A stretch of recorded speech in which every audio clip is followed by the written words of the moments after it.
الحمد لله رب العالمين، والصلاة والسلام على أشرف الأنبياء والمرسلين نبينا محمد وعلى آله وصحبه أجمعين. أما بعد،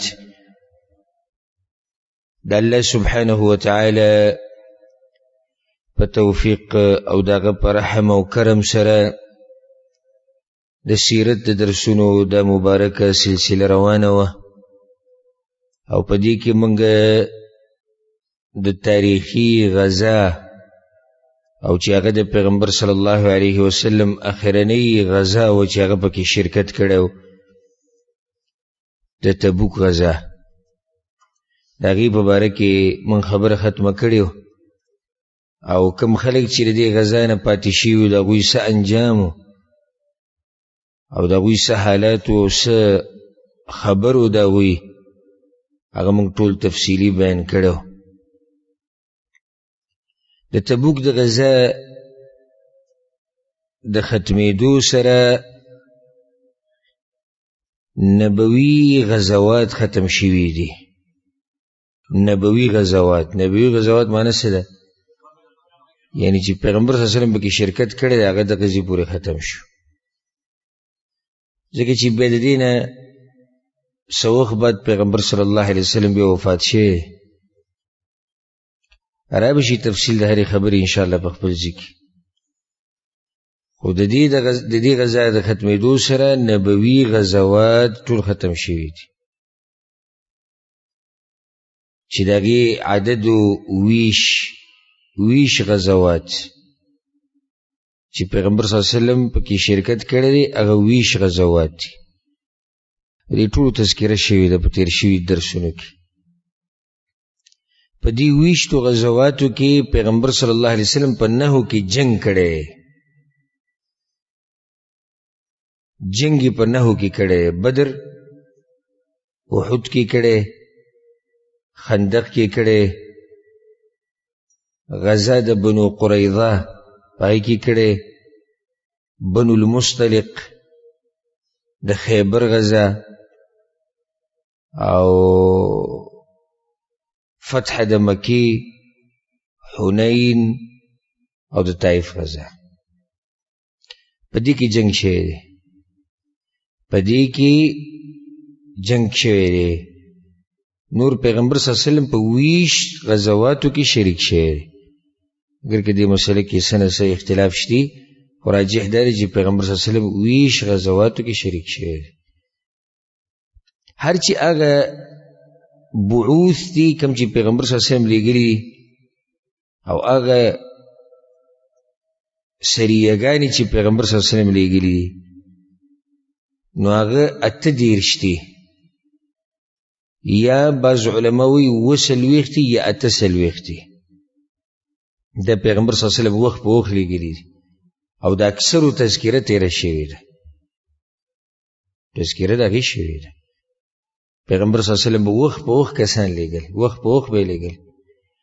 زړی کېدو چې د کومه سریه چې پیغمبر صلی الله علیه وسلم لېږي چې په خپله ورسره هم لاړ شي، دا د پیغمبر صلی الله علیه وسلم زړه و، خو ته ورسره ولې نه؟ حدیث کې د دې په صحیح بخاري کې د حدیث شته، په صحیح مسلم کې هم شته، امام احمد هم راوړی. پیغمبر صلی الله علیه وسلم وی والذی نفس محمد بیده، په هغه الله مې د قسمي د کوم الله په لاس کې چې زما سره ده، لولا نشق علی المؤمنین ما قعدت خلف سریة تغزو فی سبیل الله ابدا. که مسلمانانو باندې دا خبره نه ګرانې دی نو زه د یوې سریې نه پاتې کېدم، زه د دې ټولو سره تلمه. مسلمانانو د څه سختي جوړېږي وی چې ولكني لا اجد سعة فاحملهم ولا يجدون سعة فيتبعوني ويشق عليهم ان يتخلفوا عني. ما سره وی دومره پراختیا نشته چې د ټول سورلۍ پیدا کړم، او د مؤمنانو سره دومره پراختیا نشته چې سورلۍ پیدا کړي ما پسې راشي او ما نه هغوی شاته پاتې کېږي نه. ته خو مؤمنان دي او بیا صحابه کرام دي، هغو شاته نه پاتې کېږي، نو په دوی باندې به خبره څه شي؟ ګرانه به شي. نو د دې د لاسه پیغمبر صلی الله علیه وسلم چې زکه د دې بعضو سریونه بعضو بعوثونه پیغمبر صلی الله علیه وسلم ویزه پاتې شو. او بیا دغه حدیث کې وایي چې والذي نفس محمد بیده، په هغه الله مې د قسم د چا په لاس کې چې زما سات. پیغمبر صلی الله علیه وسلم وایي زما زړه داسې کېږي، زما زړه دا وایي، زما ارمان دا دی چې زه د الله په لار کې ووجلی شم او بیا دې ژوندی کړی شم، او بیا دې ووجلی شم، او بیا دې ژوندی کړی شم، او بیا دې ووجلی شم. دا پیغمبر صلی الله علیه وسلم وایي زما زړه داسې وایي چې دومره لوی فضیلت دی د جهاد، او دومره لوی فضیلت دی د شهادت. نو ارمان د پیغمبر صلی الله علیه وسلم دا دی چې زه شهید شم او بیا را ژوندی کړي، بیا شهید شم، بیا را ژوندی کړي، بیا شهید شم د الله په لار کې. شهادت خو لوی مقام دی. د جابر ابن عبدالله رضی الله عنهما پلار عبدالله چې الله ورسره خبرې کړې، نو الله ورته وایي ستا څه ارمان دی؟ ارمان مې دی دنیا ته مې واپس کړي چې بیا ستا په لار کې شهید شي.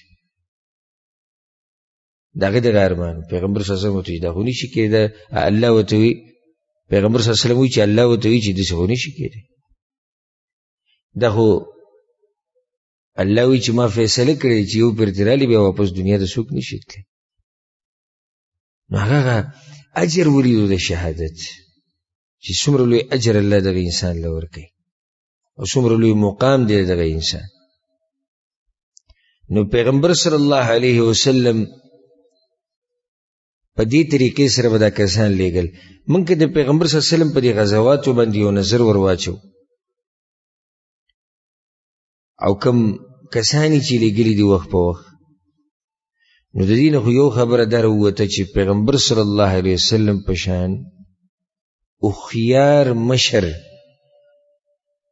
او د فوج مشر او کمانډر د تاریخ نشي پیدا کولی، بل څنګه چې پیغمبر صلی الله علیه وسلم کېدی نشي چې د پیغمبر صلی الله علیه وسلم په شان هوښیار حکیم انسان، دغه په شان پوهه کمانډر د جنگ او د فوج مشر د تاریخ نشي پیدا کولی. یعنې موږ د ټول غزوات وي په څه طریقې باندې پیغمبر صلی الله علیه وسلم د جنگونه کړي دي، په څه طریقې ځای نیولی دی، په څه طریقې حمله کړې ده، حمله په څه ټیم کړې ده، په څه ټیم نه ده کړې، صبر یې کوم ځای کې کړی دی ورته، صبر یې ورته کوم ځای کې نه دی کړی.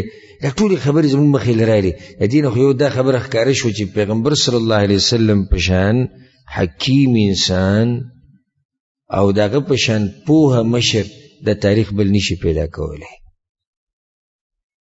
اوس که یو سړی وایي چې د احد غزا او یا یو سړی وایي چې د حنین غزا، مسلمانانو باندې سخت راغلی وه که د احد په غزا کې هم راغلی او حنین کې هم راغلی، نو د هغې وجه د پیغمبر صلی الله علیه وسلم هغه طریقه نه ده او د هغه حکمت نه دی.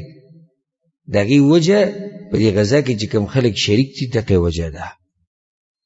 پیغمبر صلی الله علیه وسلم دې څه غلطي نه ده شي چې موږ دا وایو چې د هغه د لاسه داسې وشي. پیغمبر صلی الله علیه وسلم چې څومره جنګونه کړي په ټولو کې پیغمبر صلی الله علیه وسلم هغه غالب الله راوستی دی، هغه زورور دی.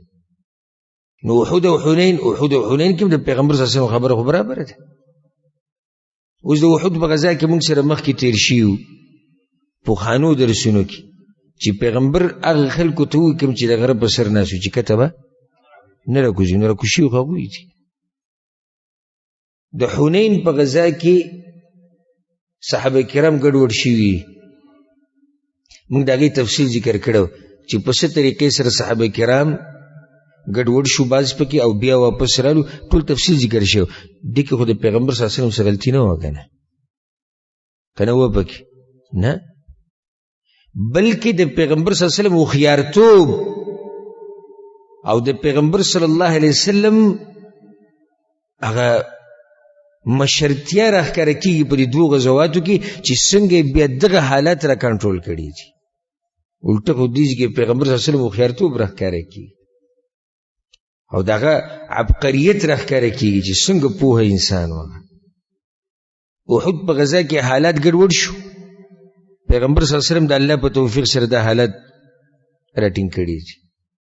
د حنین په غزا کې حالات ګډوډ شوي دي، پیغمبر صلی الله علیه وسلم د الله په توفیق سره د حالات کنټرول کړي دي. خو هغه حکیم انسان دی زموږ پیغمبر صلی الله علیه وسلم چې دې دوو غزواتو کې د شریکو خلکو د لاسه چې کله حالات ګډوډ شو هغه هم را کنټرول کړي دي. دا خو هغه ناحیه و عسکري چې پیغمبر صلی الله علیه وسلم په دې غزواتو سره نظر واچي.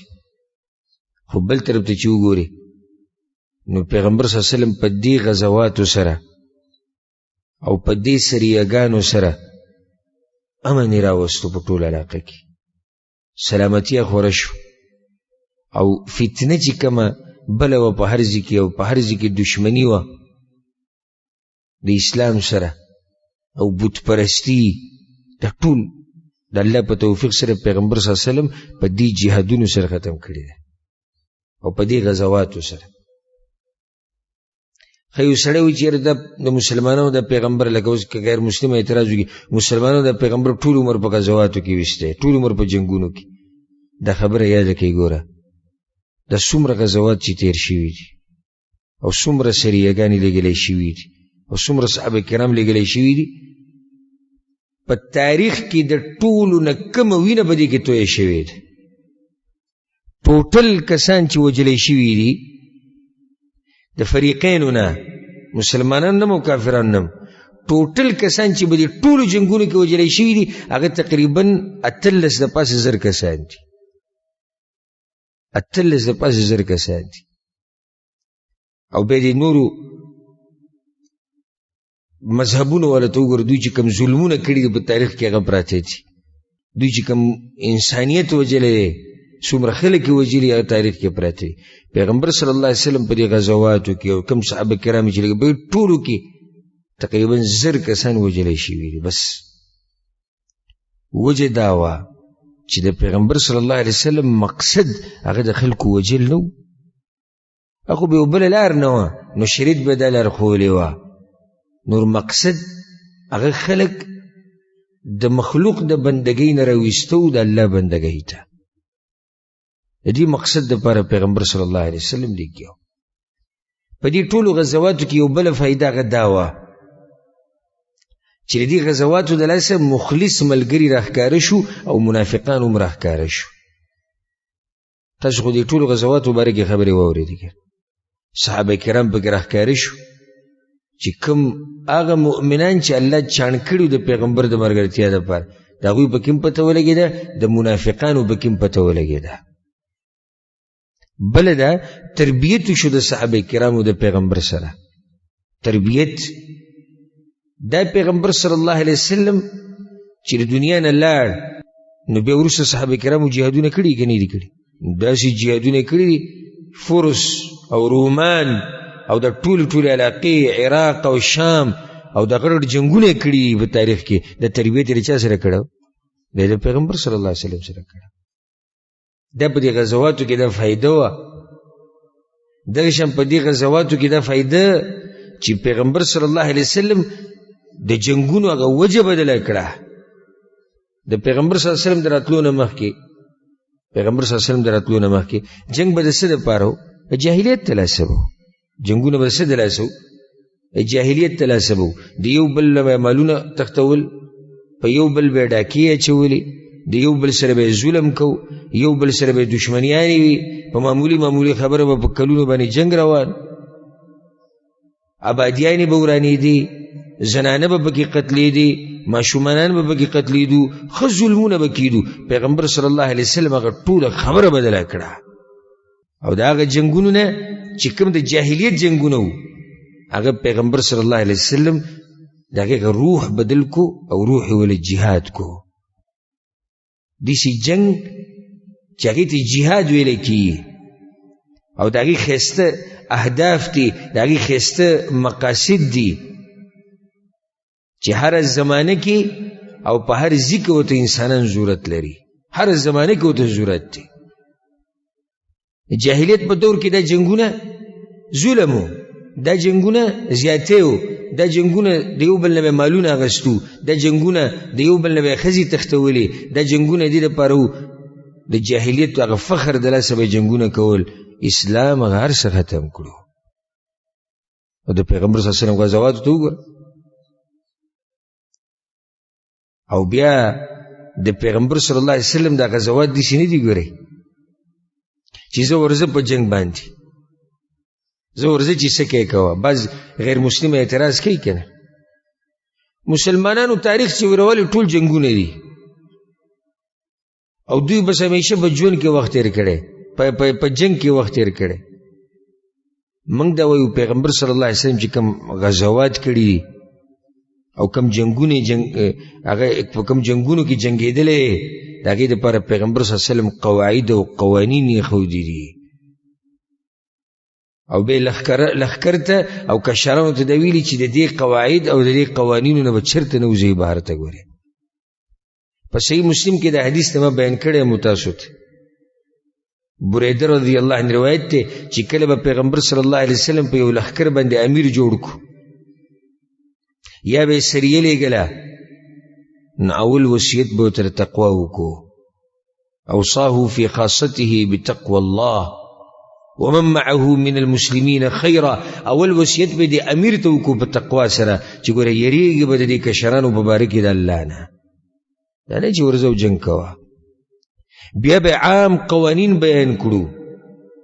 اغزو بسم الله، جنگ شروع کی د الله په نوم باندې. فی سبیل الله، جهاد به د الله دپاره کوئ. ګورئ د قوم، د ملک، د طاقت راښکاره کولو دپاره، د شهرت دپاره، د ریاکارۍ دپاره، دې دپاره به جنګونه نه کوئ. ګورئ فی سبیل الله، د چا په لار کې به کوئ؟ د الله په لار کې، د الله دپاره به کوئ. قاتلوا من کفر بالله، جنگ به د هغه چا سره کوئ چې کفر یې کړی دی، د الله نه انکار کړی دی. اغزو ولا تغلو، ګوره جنگ کوئ لاړ شئ جهاد له، خیانتونه به نه کوئ. ګورئ ولا تغدروا، غدر به نه کوئ. ولا تمثلوا، د چا نه به پوزه نه پرې کوئ، سترګې به نه راوباسئ، غوږونه به نه پرې کوئ، شونډې به نه پرې کوئ د چا نه. ولا تقتلوا ولیدا، ماشومانان به نه وجنئ. وإذا لقيت عدوك من المشركين فادعوهم إلى 3 خصال، مشرکانو سره چې ملاو شي د 3 خبرو دعوت وله ورکوئ. اسلام دعوت وله ورکوئ، د ټیکس دعوت وله ورکوئ، نه قبلې به د هغې نه بعد جنګ دی. دغه شان پیغمبر صلی الله علیه وسلم یو ځای کې وایي ملګري چې به یې لګل بشروا ولا تنفروا. بشروا ولا تنفروا معنی څه ده؟ یعنی زیری ورکوئ خلکو ته، د خلکو زړه به نه توروئ د اسلام نه. ګورئ ویسروا ولا تعسروا، اسانتیا پیدا کوئ، سختی به نه جوړوئ. او کله چې په یو قوم پسې د شپې ورغی نو د هغه وخته پورې به حمله نه کوله چې څو پورې به سهار شوی نه و. دغه شان دا به وي چې کله به یې څوک لېږل ماشومانان به نه وجنئ. ګورئ زنانه به نه وجنئ، بوډاګان به نه وجنئ، د هغوی پیران او مولیان به نه وجنئ، د هغوی ګیرجې به نه ورانوئ، په اور باندې به چاله سزا نه ورکوئ، ونې به نه پرې کوئ الا دا که چې د ضرورت راشي. د فتح مکې په موقع باندې دا ویلو وی چې کم سړی زخمی شي په هغه باندې به ګزار نه کوئ، او کم چې د نه وتښتېدو نو بس بیا هغه پرېږدئ، مه ځئ پسې شاته. دا طریقه یې ښوولې وه چې کله سفیر ستاسو خواله راشي د یو قوم او څه خبر راوړي نو دله به بلکل لاس نه وړئ، دی به بلکل نه تنګوئ، نه به ورسره زیاتې کوئ، نه به یې وهئ، نه به یې قتلوئ، ځکه چې دا سفیر دی، د سفیر به احترام کې. بلکې دا قانون یې ښولی چې کله د کافرانو سره معاهده وشوه نو څوک چې راولګي او دا کافر مړ کړي یا هغه سره ټکس کېښودی شو، څوک راولګي دا کافر مړ کړي، جنت ته تله خو پرېږده چې د جنت هغه خوشبو به پې هم نه لګي. دا د پیغمبر صلی الله علیه وسلم هغه ښایسته قواعد او قوانین دي چې دا یې ښودي د جنګونو دپاره. مقصد صرف دا نه و چې جنګونه دي وینه تویوه، بس لوی لوی مقصدونو او ښایسته ښایسته اهدافو په دې جنګ کې او په دې غزواتو کې د هغې دپاره پیغمبر صلی الله علیه وسلم دا غزوات کړي. مقصدی خبره دا وه چې د تبوک دا غزا دا د پیغمبر صلی الله علیه وسلم اخرنی غزا ده. د دې نه بعد بیا پیغمبر صلی الله علیه وسلم بله غزا کې نه دی شریک شوی. کله چې پیغمبر صلی الله علیه وسلم تبوک نه راغی نو په دغه ورځو کې صحابه کرامو ته زیر ورکو چې تاسو به یو علاقه فتح کوئ او هغې ته ویل کېږي الحیره. الحیره دا کوفه عراق کې یو علاقه ده. پیغمبر صلی الله علیه وسلم زیر ورکو چې دا به تاسو فتح کوئ او د هغې نه بعد بیا وفدونه رامات شو. مخکې دا خبره ذکر کړې وه چې کله مکه فتح شوه نو خلک په اسلام کې فوج در فوج راننوتو. د هر ځای نه د دغه را روان شو دا وفدونه او ځکه دې نه هم کال ته څه ویلی کېږي عام الوفود د وفدونو کال. ابن اسحاق رحمه الله وی کله چې پیغمبر صلی الله علیه وسلم مکه فتح کړه او د تبوک د غزا نه فارغ شو او خصوصا ثقیف قبیله روانه د تذکره چې ثقیف قبیله څنګه اسلام قبول کړي او ثقیف چې کله اسلام قبول کو او بیعت کو د پیغمبر سره نو د هر ځینه د وفدونه روان شو مدینې ته. ځکه چې هلته عربو خو انتظار همدغه کو چې د قریشو سره به څه کېږي او د دې مکې به څه نتیجه راوځي. د حرم نتیجه راووته. الله ټولو ته خبره راښکاره کړه. مؤمنان زورور شو او مشرکان ذلیل او خوار پاتې شو. نو بس بیا عربو سوچ وکړي چې نور خو څه پاتې نه شو. کومې خبرې ته چې موږ په انتظار وو د هغې خبرې م نتیجه راووته. نو بس بیا وفدونه را روان شو. څه وفدونه خو ما د تبوک د غزا نه مخکې ذکر کړي. لکه موږ وایو تقریبا لکه بعض علما دا ذکر کوي چې څه د پاسه اویا وفدونه د پیغمبر صلی الله علیه وسلم خواته راغلي په دې کال کې. څه د پاسه اویا وفدونه په دې کال کې صرف راغلي دي او په هغې کې موږ اهم به ذکر کوو. ټول خو نشو ذکر کوو او په هغه اهمو کې هم د اکثرو تذکره د تبوک د غزا نه مخکې شوې وی چې کوم پاتې د هغې به تذکره کوو انشاءالله. نو کله چې به دا وفدونه راتلو د پیغمبر صلی الله علیه وسلم خواته نو پیغمبر صلی الله علیه وسلم به د هغوی دپاره ځای تیارو، د هغوی د سورلو ودرولو دپاره، د هغوی دپاره. نو یو څو ورځې به د پیغمبر سره تېرولې، د هغه نصیحتونه به اورېدو، د هغه بیانات به اورېدو، د مسلمانانو نه به دین زده کو او بیا به تلو خپلو قومونو ته. دې ته ویل کېږي عام الوفود. د ټولو نه زیات وفدونه هغه په دې کال کې راغلي دي او شروع په دې کال کې شوي او بیا لسم کال او 11 او بیا د خلک رامات شو د پیغمبر صلی الله علیه وسلم خواله به راتلو. ځکه چې په ټوله دنیا کې خبر خور شو، په ټوله دنیا کې چې مکه فتح شوه او د روم طرف ته پیغمبر صلی الله علیه وسلم ورغلی دی سره د ملګرو او رومیان ته پټ شوي د مخې لی نه دي ورغلي. په ټوله دنیا کې دا خبر خور شو. نو چې کله دا خبر په ټوله دنیا کې خور شو نو خلکو یې اوس خو څه پاتې نه شو. اوس خو دا سړی زورور شو په ټولو باندې، سبا له به په موږ باندې معامله وکړي. نو بس بیا خلک رامات شو کوم طرف ته؟ د مدینې طرف ته. د ثقیف قبیلې وفد راغلی و، د ثقیف قبیلې. او د ثقیف دا قبیله نه ده، دا ګوره د عربو غټه قبیله ده، مشهوره قبیله، بنیادي قبایلو کې یو قبیله هغه د ثقیف قبیله ده. دا د ثقیف قبیلې دا وفد دا د رمضان په میاشت کې راغلی و، نهم کال کې. او پیغمبر د تبوک نه کله راغلی؟ رمضان په میاشت کې راغلی او دا هم د رمضان میاشت. همدې رمضان په دې میاشت کې نهم کالو وفد د ثقیف راغلی او کله چې پیغمبر صلی الله علیه وسلم د تبوک د غزا نه راواپس شو. او د دوی قصه داسې ده ګوره، کله چې پیغمبر صلی الله علیه وسلم د طایف د غزا نه فارغه شو او واپس را روانو، نو د ثقیف قبیلې چې کوم مشرو عروه ابن مسعود الثقفي هغه راغی پیغمبر صلی الله علیه وسلم پسې. د دې نه مخکې چې مدینې ته ورسي هغه د پیغمبر سره ملاقات وکړو او اسلام یې قبول کړو. او دا د طایف او د ثقیف قبیلې مشرو، ډېر مشهور مشر. قرآن کې الله وایي کنه د مکې د مشرکانو مبارک چې هغوی دا ویلو لولا نزل هذا القرآن على رجل من القريتين عظيم. دا قرآن د 2 کیلو په غټو کسانو ولې نه نازلېدو چې هیله بیله په دې محمد صلی الله علیه وسلم باندې نازل شو.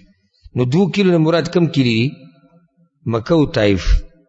غټ کسان په مکه او طائف کې څوک دي؟ په مکه کې الولید ابن المغیره دی، وی په دول قرآن نه نازلېدو، او په طائف کې و عروه ابن مسعود الثقفي رضی الله عنه، وی په دول نه نازلېدو. دا مالدارم دی، دا زورورم دی. د طائف اکثر علاقه د سره ده، خیستم دی، مشهورم دی، د ټول صفات په دې کې دي. نو په دول قرآن نه نازلېدو، یا په مکه کې په الولید باندې ولې نه نازلېدو؟ هغه مشهور سړی دی، ښه مالدار سړی دی. نو هغه دا دی هغوی چې په طائف کې یادو چې په دول قرآن نه نازلېدو. نو دا عروه په هغه ټیم کې د پیغمبر سره ملاو شو، کله چې طائف د غزا نه پیغمبر صلی الله علیه وسلم واپس را روان او اسلام قبول کړ. او دا تقریبا د ربیع الاول میاشت وه، نهم کال د ربیع الاول میاشت. د طائف د غزا تذکره خو تاسو یاد لرئ، پخوا من کړی و که نه، نږدې ورځو کې شي. په هغه وخت کې د اسلام قبول کړ. بیا پیغمبر صلی الله علیه وسلم ته وی یا رسول الله که ستاسو اجازه دي زه به واپس لاړ شم او خپل قوم له به د اسلام دعوت ورکمه. د دې عروه وی که ستاسو اجازه دي زه به واپس لاړ شم او خپل قوم له به دعوت ورکم چې هغوی اسلام قبول کړي. پیغمبر صلی الله علیه وسلم ورته وی سیده انی اخاف ان یقتلوک، زه یېرېږم تا به مړ کړي. پیغمبر صلی الله علیه وسلم ته پته وه چې ثقیف قبیله ده او غټه قبیله ده، دې چې په هله اسانه دوی اسلام کله قبلوي. دوی به لازم خبرې کوي، دوی به لازم مقابله کوي، دوی به لازم هغه د جاهلیت غیرت راښکاره کوي، څه نه څه خو به کوي. نو پیغمبر صلی الله علیه وسلم عروه ته ویل مړ به دې کړي. عروه ته یا رسول الله وی دوی په ما دومره مین دي چې دومره دوی په خپلو ماشومانانو هم نه دي مین، او دومره دوی په خپلو سترګو هم نه دي مین. ولو وجدوني نائما ما یقظوني، او چې زه وده پروت یم دوی په خوا کې، نو دومره ما نه تنګوي چې ما راپاڅوي. مشر و د هغوی. نو یا رسول الله په ما ښه مین دي، هېڅ نه شي ویلی ماته. چې صحیح ده چې ته مطمئن یې چې تا ته څه نه شي ویلی. بیا ځه لاړ عروه رضی الله عنه او خپل قوم له د اسلام دعوت ورکو.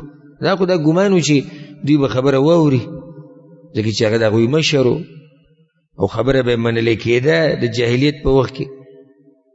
نو څه وخته پورې دعوت ورکو.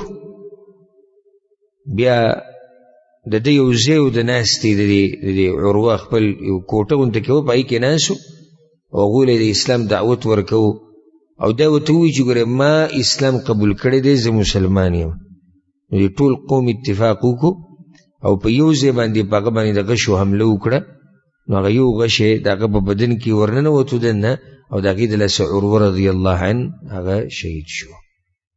نو عروه ابن مسعود الثقفي دا د هغه واقعه وه. بیا چې کله پیغمبر صلی الله علیه وسلم ته دا خبر ورسېدو چې عروه وجلی شوی دی، نو پیغمبر صلی الله علیه وسلم وی مثل عروه مثل صاحب یاسین دعا قومه الى الله تعالی فقتلوه. وی د عروه مثال داسې دی لکه هغه سورت یاسین کې چې هغه کم کس ذکر شوی چې الله 3 پیغمبران یو قوم ته راولېږل او هغوی ونه منله د هغه پیغمبرانو. او بیا چې کله دې کس چې د ښار د هغه کوز سر نه روانو او قوم ته ووایي چې ای قومه ومنئ د دې پیغمبرانو ومنئ او د دوی دعوت قبول کړئ. نو دا ټول قوم راولګېدو او دغه کس یې مړ کړو، کوم چې خیرخوا و د دې ټول قوم. په څه طریقې سره وجلی د سورت یاسین په تفسیر کې موږ خبره ذکر کړې ده. دپاره هغه وضاحت دپاره هغه سورت واورئ او فایده به ورته میلاو شي. نو عروه هم دقه شانو خپل قوم له دعوت ورکو، الټا هغوی مړ کړو. او صاحب یاسین هم دقه شانو خپل قوم له دعوت ورکو، خیرخواهي د خپل قوم یې لټوله، الټا هغوی راولګېدو او هغه یې مړ کړو. د عروه رضی الله عنه د شهادت نه څه وخت بعد ثقیف قبیلې خو دا وخت داسې تیر کو، خو بیا خپل منځ کې فیصله وکړه. فیصله یې داسې وکړه ثقیف قبیلې چیرې دا خو روزانه خبر روان دی چې پلانی قبیله اسلام قبول کو، پلانی قبول کو، پلانی بیعت کو، پلانی قبیله لاړه، پلانی قوم لاړ. زموږ خواوشا قومونه هم ټول دغه ملګري شو، پیغمبر صلی الله علیه وسلم یادو. او که دا ټول موږ ته راجمع شي نو ګوره زموږ سره طاقت هم نشي چې دوی سره جنګ وکړو. نو داسې کار کوو چې بیعت به وکړو د ټولو چې دی بیعتونه کړي اسلامي قبول کړی، خو راشي څه کسان به ولیږو د پیغمبر صلی الله علیه وسلم خواته. صحیح ده؟ نو اتفاق په دې باندې وکړو چې یو څو کسان به ولیږي چې په هغوی باندې به مشري عبد یالیل. عبد یالیل ته ولوي ته به یوازې لاړ شي، هغوی زه یوازې نه ځم. وایي ستا اوس څه پته کېدای شي ما هم داسې مړ کړې لکه څنګه چې مې عروه مړ کړو، سبا له زه څه خبر راوړم بیا مې حق شان مړ کړي. هغو ته تا سره به نور کسان هم ولېږو، 15 ورسره نور هم عزتمن خلک ولېږل چې په هغو کې یو عثمان ابن ابي العاص رضی الله عنه، مشهور صحابي دی عثمان ابن ابي العاص رضی الله عنه. دا عثمان هم دوی سره و، او په دغه کسانو کې کشر، په ټولو کې کشر هغه عثمان. عبد یالیل بس روان شو او دا 15 کسان وسره، عبد یالیل په دوی مشرو او د خپل قوم مشرو. نو کله مدینې ته چې نږدې شو نو مغیره بن شعبه رضی الله عنه ولیدو. مغیره بن شعبه دغه کې سوخان سره ول او دی ولیدل چې ولیدل دا خو د ثقیف قبیلې خلک را روان دي. نو ډېر څه خوشحاله شو، هغه څاروي پرېښودو او منډې کړي چې پیغمبر صلی الله علیه وسلم له زیری ورکړي. په لاره کې ورسره ابوبکر صدیق رضی الله عنه ملاو شو. ابوبکر صدیق رضی الله عنه ته وایي څه چل دی؟ وایي د ثقیف قبیلې خلک را روان دي او اسلام قبلول غواړي، او چې پیغمبر ولې څه کتاب ولیکي یا څه خط ورته ولیکي. ابوبکر صدیق رضی الله عنه ته وایي زه دله قسم در کوم د الله په نوم باندې چې زمانه مخکې پیغمبر له دا خبر مه ورکوه زه به ورکومه. دا ډېره د خوشحالي خبره ده. ثقیف قبیله ډېره مضبوطه قبیله ده او ډېره مشهوره قبیله ده چې دوی اسلام قبول کړي. دوی په اسلام قبولولو باندې پیغمبر صلی الله علیه وسلم ډېر خوشحالېدو. د هغه سړي په اسلام قبولولو باندې او د هغه قبیلې په اسلام قبولولو باندې او پیغمبر صلی الله علیه وسلم ډېر خوشحالېدو چې د هغوی نه به خیر ډېر خورېدو. دا واضح خبره، کم قوم چې زوروري او کم سړی چې زوروري نو د ده په حق قبلولو کې فایده یې ټولو ته. اوس یو نر سړی چې حق قبول کړي، نر سړی، نو دی په کلي کې دعوت کوي، دی په قوم کې دعوت کوي، دی د خیر دپاره دروازې کولاوي، دی د خیر چابي وګرځي، دی د خلکو سره مقابلې کوي، دی د خلکو سره مناظرې کوي. او چې داسې سړی حق قبول کړي چې د مذاقي پټاخونه م یېرېږي او څوک ورته ووایي چې مړ به دې کړو او به دې ټوله شپه به تولۍ کې وړي راوړي چې څنګه به مې مړ کوي ګورې او په څه طریقه به مې مړ کوي. او یا ورته پلار ووایي چې جیداد نه به دې وباسم وابي شوی، او بل اوس دی راشي بس خوله چینګه چینګه کوي. یاره بس هغه پلار ووایي چې جیداد نه به دې وباسو، او یا پې کاکا سترګې را سرې کړي، او یا پې ماما زمکه لکه داسې ودرځوي، بس دی غریب یو بل ورځې هر څه پرېښودي او کاکا خو یې قار شو او ماما قار شو. نو داسې سړی چې حق قبول کړي نو دومره خاص فایده نه کوي. فایده هغه سړی کوي چې هغه زوروري او هغه نري او خبره کولی شي. داسې سړي په حق قبلولو کې او اسلام قبلولو کې فایده وي. نو ثقیف غټه قبیله ده او غټ خلک دي، غټ قوم دی، عربو ته معلوم دی، تاریخ ته معلوم دی. نو ابوبکر صدیق ته پته و چې پیغمبر صلی الله علیه وسلم په دې باندې ډېر خوشحالي. هغه ته یې زه به ورته وایم، ته یې صحیح درته ووایه.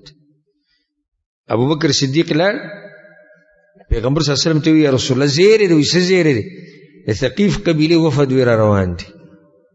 پیغمبر صلی الله علیه وسلم سخت خوشحاله شو. بیا مغیره بن شعبه په هغوی پسې ورننوته، ورته یې ووایي پیغمبر باندې به سلام څنګه اچوئ؟ هغه طریقې ورته وښوه. الغرض هغوی چې رالو مکه د جاهلیت هغه تحیه وکړه اسلام هغه طریقه باندې نه پوه شي. بیا پیغمبر صلی الله علیه وسلم وی دی جمعات کې د دوی لپاره یو خیمه ولګوئ. ولې جمعات کې خیمه ولګوئ؟ دوی به د قرآن اوري، بیانونه به اوري، خطبې به اوري، صحابه کرامو ته به ګوري، نو زړونه به یې نرم شي، اسلام به پې اثر وکړي، دین به یې زده کړي، مخکې به خپل قوم پوهه کړي. نو یو څو ورځې دوی د پیغمبر صلی الله علیه وسلم سره تېرې کړې او هغه به د اسلام دعوت ورکو، لا قبول کړی نه و. نو بیا راغی د دوی چې کوم مشر یې څوک و؟ عبد یلیل. هغه راغی وی یا رسول الله زموږ دپاره اوس یو خط ولیکه، زموږ دپاره څه لیکل وکړه. نو څه لیکل وکړو؟ وی داسې لیکل وکړه موږ به اسلام قبول کړو، خو زموږ یو څو شرطونه دي. څه؟ موږ له د زنا اجازت راکړه، یوه، دویم موږ به سودي معاملات کوو، او دریم موږ به شراب څکو. د درې کارونه خو موږ کوو مخکې، نو د دې به ته اجازت راکړي، د زنا او د سود او د شراب او د مانځنه به موږ معاف کړي، مونځ موږ نه کوو. پیغمبر صلی الله علیه وسلم انکار وکړو، داسې لیکل خو زه نشم کولی. یو روایت کې داسې راځي، امام احمد هم راوړی، امام ابو داود هم راوړی. نو دغه عثمان ابن ابي العاص رضی الله عنه روایت دی چې کله د ثقیف قبیلې وفد راغی نو پیغمبر ولا جومات کې ځای ورکو، نو هغوی به شرطونه کېښود. هغه شرطونه خو ونه منل، د بل شرط پکې واوره. شرط یې دا کېښود فاشترطوا علیه الا یحشروا، جهادونو له موږ نه ځو.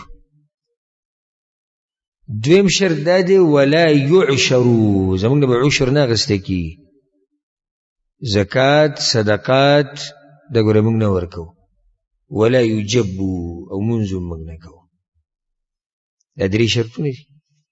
او بل په موږ باندې به چې څوک کوم مشر کې نو زموږ نه به وي، پردی سړی به په موږ باندې څوک نه مشر کوي.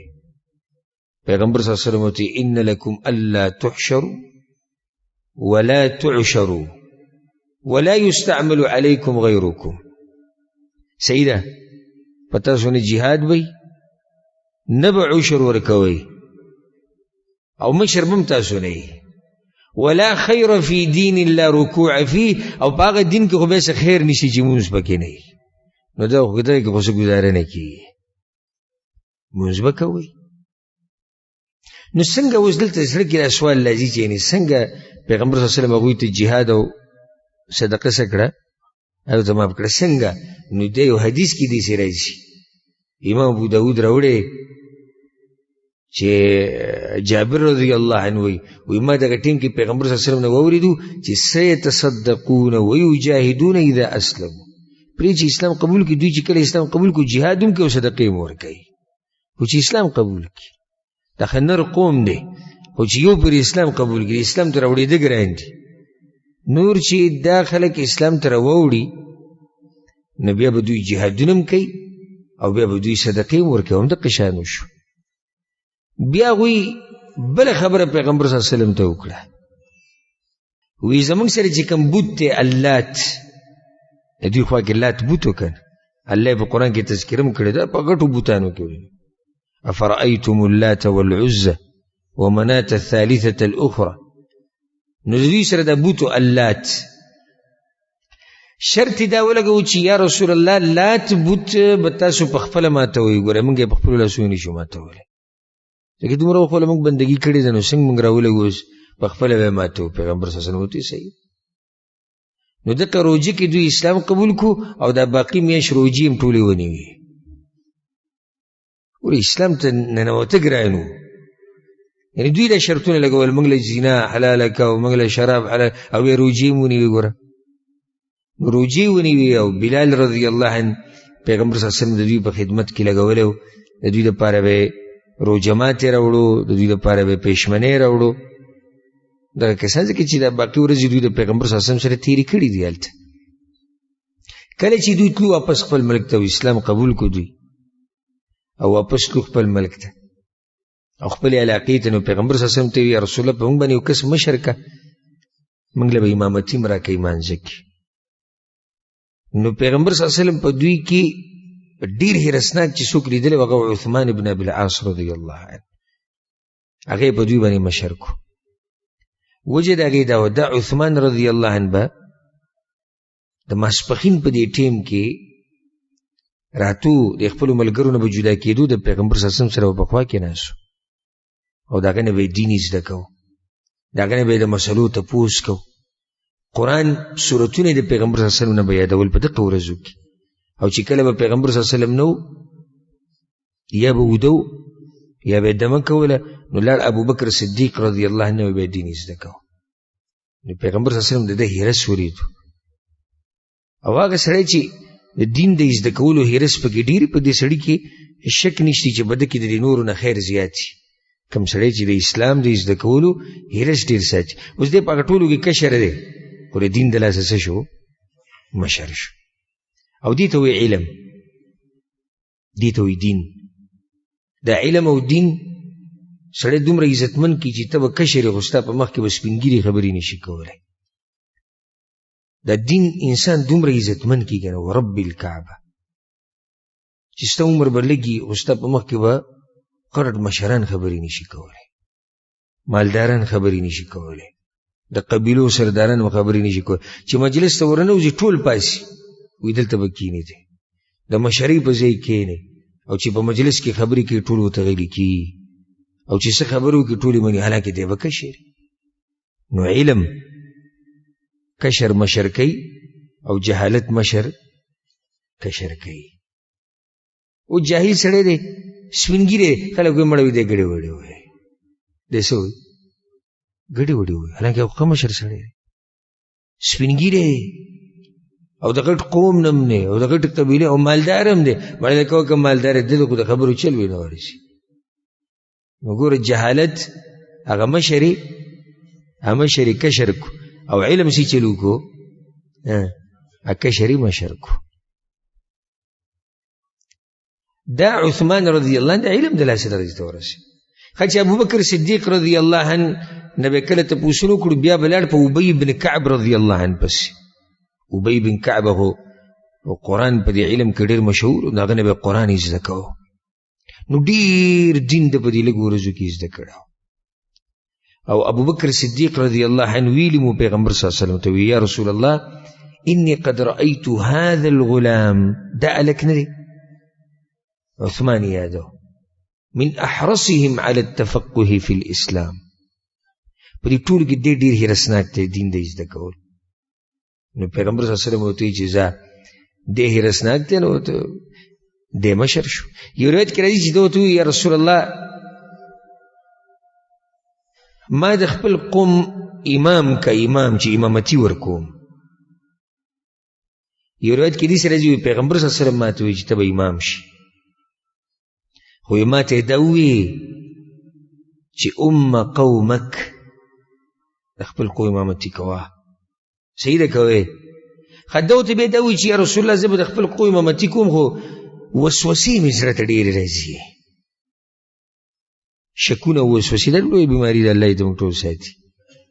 پیغمبر صلی الله علیه وسلم ته رانږدې شي، نو رانږدې کړو، بیا د خپل ورغوی د هغه د سینو په دې منځ کې کېښود داسې،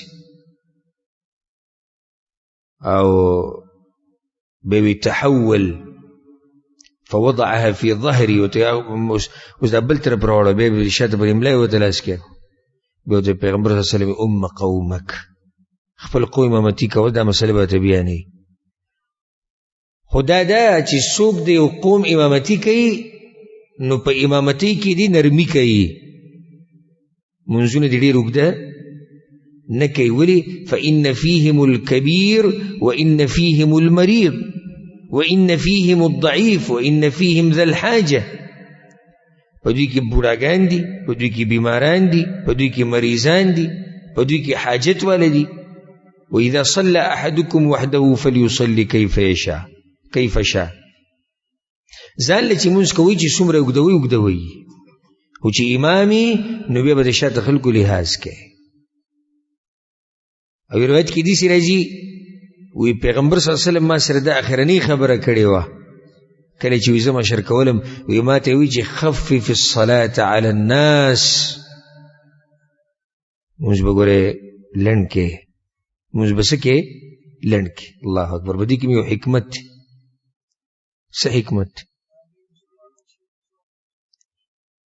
نی خو مسلمانان شوي دا خبره صحیح ده خو هلته هغوی موږ مونځ نه کوو موږ مونځ نه کوو لکه نو پیغمبر صلی الله علیه وسلم اوس وایي چې دوی منځه ته ډېرې نه لګېدې او اوس اسلام قبول کو مونځ به کوي نو عثمان ته وایي چې مونځ لنډ کوه چې ګوره تنګ نه شي مونځ لنډ کوه عام هم د امام دپاره دا ده چې مونځ په منځه کې به د شاته خلکو لحاظ ساتي خو د لحاظ دا مطلب نه دی چې رکوع او سجده پسې پرېږده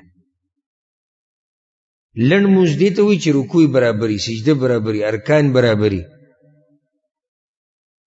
دا زموږ د مونځونه دا زموږ په دې ملکونو کېږي دا د لنډو نه هم لنډ کړي دي او دقه یو حدیث ټولو یاد کړی خصوصا د بعض خلک د قرآن او حدیث د خپلې فایدې دپاره استعمالوي یو آیت به یاد کړی یا یو حدیث چې د دا کار پرې رواني بس نو بس ځای په ځای به دغه خبره کوي نو بعضو عوامو دا حدیث یاد کړی وی پیغمبر وایي چې مونځ لنډ کوئ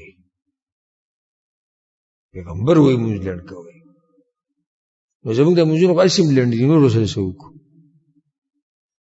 یعنې مطلب دا دی چې په دغه قلهو باندې کوه لکه څنګه چې زموږ په ملکونو کې اکثر قاریان دغه شان چل کېدي جومات امامان دغه قلهو اخرني صورتونه راټینګ کړي نه به پخپله پوهېږي او نه به جومات والا پوهېږي او په دغه طریقې سره مونځ کوو دا نه مراد دی ځکه حدیث کې راځي وی پیغمبر به لنډ مونځ کوو او پوره مونځ به کوو یاده که دا خبره لنډ او پوره لنډ او پوره بیا دا چې پیغمبر ګوره کله مونځ اوږد کړی هم دی نو دا هم د پیغمبر طریقه ده یوازې دا طریقه نه چې ته مونځ دقه یو خبره یاده کړې مونځ لنډ کوه مونځ پیغمبر صلی الله علیه وسلم اوږد هم کړی اوس ګوره د ماښام په منځ کې پیغمبر صلی الله علیه وسلم سوره اعراف ویلی سورة الاعراف دا پرېږدې زه د ماښام منځ کې راشي سورة مرسلات ته یم چې تاسو یې څه وایي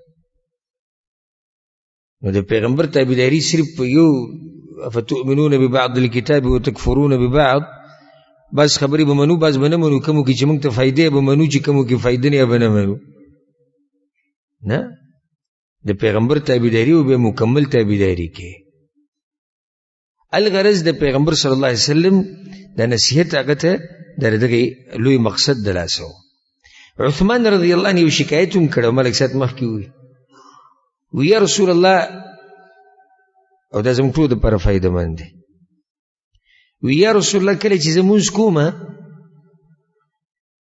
دا په صحیح مسلم کې د حدیث دی وی کله چې زه مونځ کوم نو ان الشیطان قد حال بیني وبین صلاتي وقراءتي یلبسها علی یا رسول الله کله چې زه مونځ کوم نو شیطان زما او د منځه په منځ کې راشي بس دا مونځ راباندې هم ګډوډ کړي قرت راباندې هم ګډوډ کړي هر څه راباندې ګډوډ کړي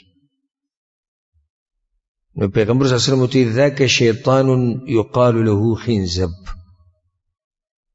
او دا یو شیطان دی چې دی د کار دقه دی چې په خلکو باندې منځونه خرابوي د نوم دی خنزب فاذا احسسته فتعوذ بالله منه نو چې کله دغه حالت پته راشي نعوذ بالله وایا الله پورې پناه نیسه وادفل على يسارك ثلاثا او قس طرف ته درې پیرې لاړې توکه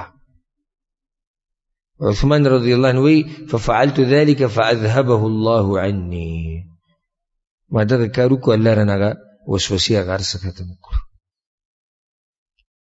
یو روایت کې داسې هم راځي وی کله چې پیغمبر زه په طایف باندې مشر کړم نو په منځ کې به راباندې داسې حالات رالو حتی ما ادري ما اصلي دا به راته هم پته نه و چې څومره مونځ مې وکړو وی رالم په پیغمبر پسې بیا وی ما ته وی چې ابن ابي العاص ابو العاص زوی وی ما چې نعم یا رسول الله وی راته وی چې ما جاء بک ولې راغلی څه چل دی وی ما ورته وی چې یا رسول الله منځ کې راته دا مسلې راځي وی ذاک شیطان دا خو شیطان وی ما ته وی چې رانږدې شه ما ته وی زه ورته رانږدې شو د خپل لاس یې زما د سینې له راواچو د لاړو مبارکو نه بس زما په خوله کې ولګولې او به وی اخرج عدو الله د الله دشمن روزه 3 پیری وی دا کارو کو او وی الله زمان هغه شیطان هم بوتو پیری او وسوسې هغه هر څه ختم شو په دې طریقې سره فلعمري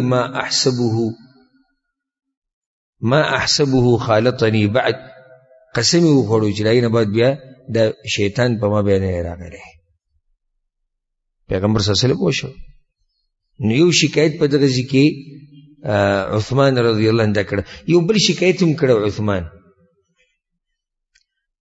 یا رسول الله چې د کله نه اسلام قبول کړي نو د بدن یو حصه خو چې یا رسول الله په دې ځی باندې می دړي پیغمبر صلی الله علیه وسلم ته وی ته کسي باندې لاس کېده او بسم الله و 3 پیری او بیا و پیری دا و چې اعوذ بالله وقدرته من شر ما اجد واحاذر دا به 3 پیری و پیری به دا وی هغه ما دې شو کړ الله رانه غدړ ختم کو الله غا تکلیف ختم کو نو دا وفد به لړ واپس خپل ملک تخپل علاقې او نیمه میاش دوی د پیغمبر سره تیر کړو تقریبا نیمه میاش او پیغمبر دوی ډیر کرام کړو خدوی چې کله واپس رالو نو خپل اسلام پټ کو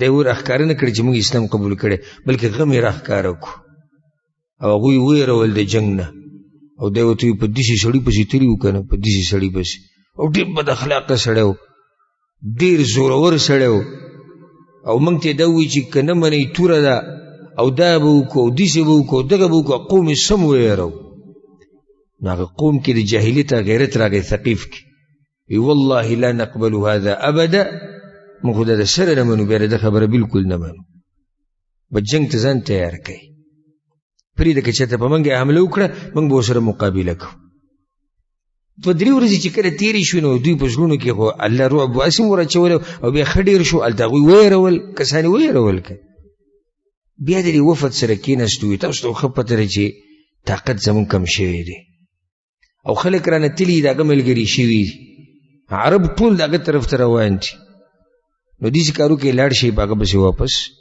او چې څه دنه غواړي هغه وله ورکوي او چې په څه د سره صلح کوي ویې کوي نو بیا ورته وفد حقیقت راښکاره کو ورته وی موږ د هغه سره خبره ختمه کړې ده او موږ ټولو اسلام قبول کړی او موږ چې په چا پسې تلي نو ډېر رحمدله انسان و ډېر نرم زړه والی انسان و ډېر اوچتو اخلاقو والی انسان و ډېر عزتمن او قدرمن انسان و هغو ته یې زموږ نه خبره ولې پټوله وی موږ وایي چې ستاسو د جاهلیت دا غیرت دا ختم شي ستاسو دا قصې ختمې شي او پیغمبر صلی الله علیه وسلم یو دعا غوښتلې وه دوی دپاره دغه دعا الله قبوله کړه په صحیح مسلم کې دا حدیث شته دی جابر رضی الله عنه پیغمبر صلی الله علیه وسلم وی اللهم اهدي ثقیفه ای الله ثقیف قبیلې له هدایت ورکړي الله وله هدایت ورکړو به یو څو ورځې بعد پیغمبر صلی الله علیه وسلم خالد ابن الولید رضی الله عنه ولیږو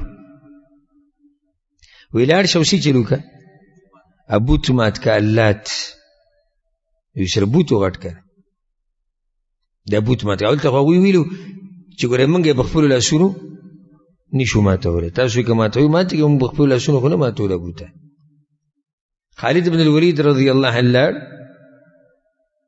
او چې کله ورنږدې شو دغه بوت ته او هغه آبادي چې په کومه جوړه شوې وه هغې ته ورنږدې شو نو ثقیف سی چلو کو ټول قوم را جمع شو گیر چاپیر او کتوی چې څه به کېږي ښځې هم سړي ماشومانان ټول را جمع شو او د ټولو دا خو نه له اسلام قبول کړی و له توحید نه پېژندو شرک یې نه پېژندو دا قصې خو له هغوی نه پېژندې که نو د ټولو دا سوچو چې دا لات به په دې ټولو باندې ګزارونه کوي دا ټول به تباه کوي ځکه دا خو د پخوانه د هغوی ذهن کې دا ده چې څوک دې د لاس وړي نو څه کوي تباه کوي ضرر ورته رسوي دا خو نن سبا زموږ د زمانې د مشرکانو هم د عقیدې دي که وایي که دې ونه پرې کړه دنیا د باندې نسکورې هلته او که دې کاڼې د هغه ځینې راواغېستو نو تباه کوي دي د دوی هم دا سوچ نو چې کله دوی دا سوچ نو مغیره بن شعبه رضی الله عنه ډېر نر صحابي و ډېر نر هغه را مخکې شو او خالد ته وی ما وته پرېږده خالد رضان سره هغه راغلی و که بس یو ماتوړ ورسره وګټنو ته کې هغه یې راواغستو او د خپلو ملګرو ته وی ګوره خندومم څه کومه تاسو خندومم ګوره اوس د ثقیف به څه وایي او ته یې صحیح ده لاړ نو چې اولنۍ ګزاري ورکو او په ماتوړ باندې نو بس راولید چې راولید بس دا خپې ړقولې او لاس یې ړقولو لکه ده باندې چې سیچل شوی او په طایف کې ټول طایف کې چغه شو ټول طایف کې چغه شوی ابعد الله المغیره قد قتلته الربه مغیره دی وی الله هلاک کړي ختم یې کو دغه دی دته موږ ویلو چې مه کوئ دا کار مور زی دی بوتانو له خو دوی منله نه یې منله دغه دی پروت دی او سخت خوشحاله شو بې انتها خوشحاله شو چې کله مغیره ولیدو چې هغه په ځمکه باندې پروت دی او لاس خپې دې سره پول لکه سیچل چې بي شوي چې دا خبرې کولې او ده ووی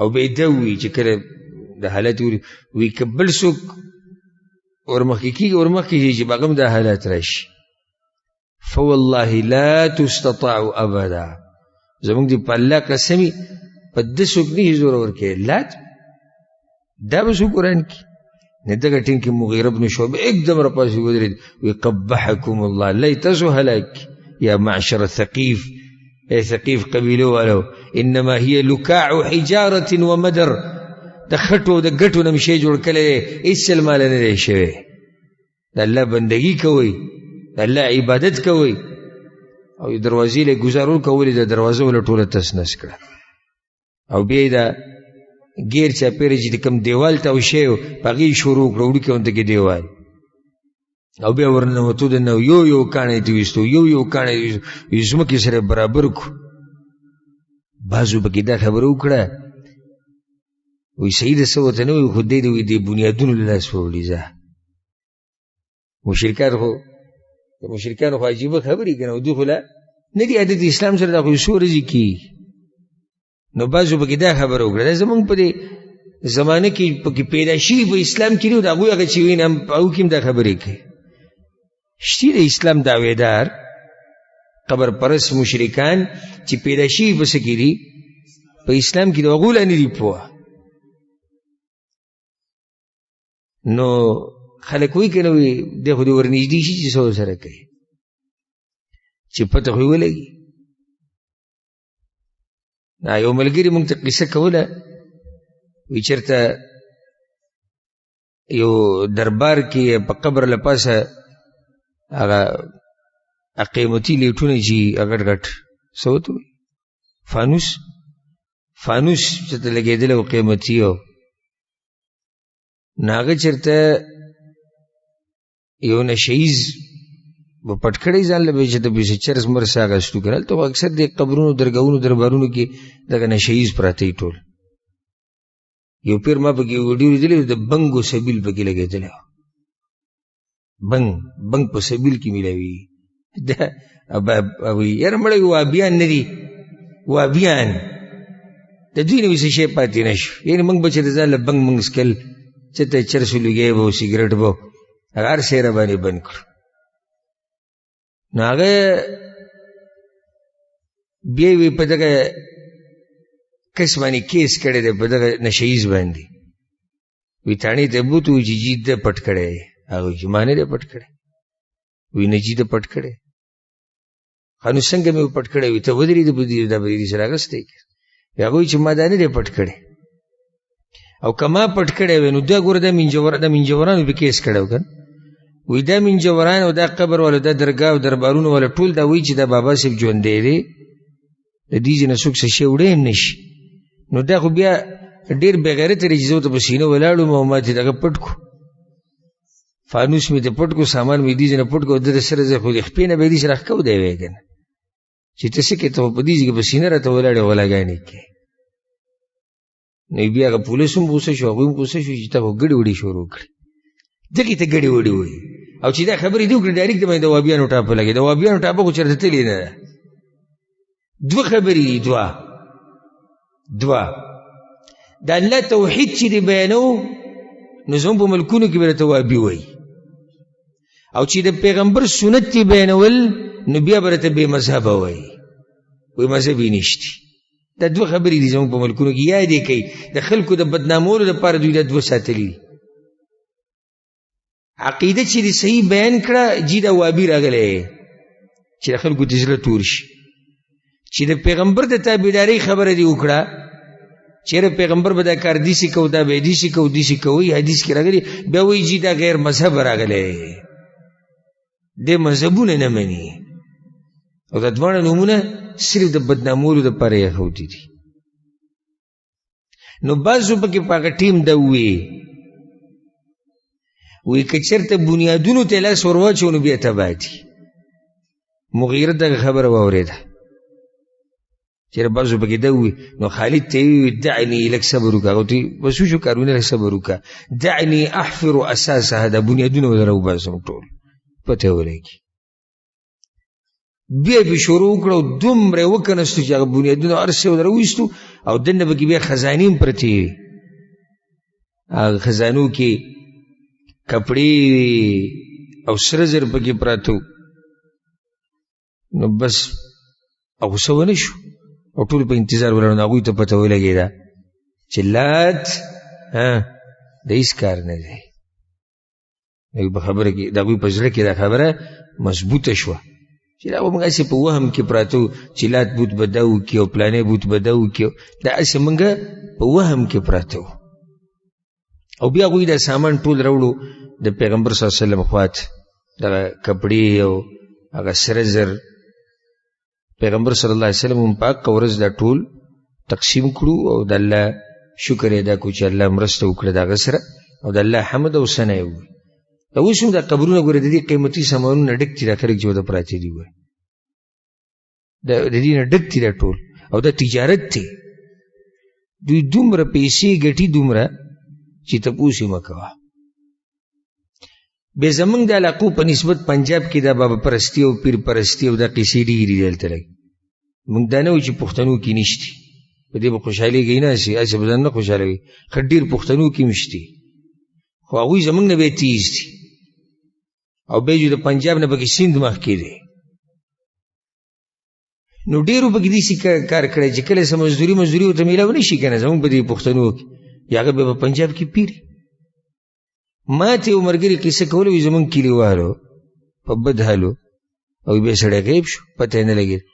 نو بیا زما څه کار و چې ته پینډۍ ته تللی وو، وایي چې موږ ته ځوان ناست وي، غاړې ته میلونه او خلک د ټول راګیر شو ناست یو، څوک له خپې چاپې کوي، څوک له سر چاپې کوي. وایي چې ما ولیدو، ما ته اشارې کولې چې بیا ما ورته خبره وکړو، د پې پیسې وي که نه، او ته تښتېدلی وي. ما ته وایي چې بیا به ما ورته خبرې وکړو. وایي چې وروسته ورسره ملاو شو، ما ته وایي چې بل څه لاره نه وه.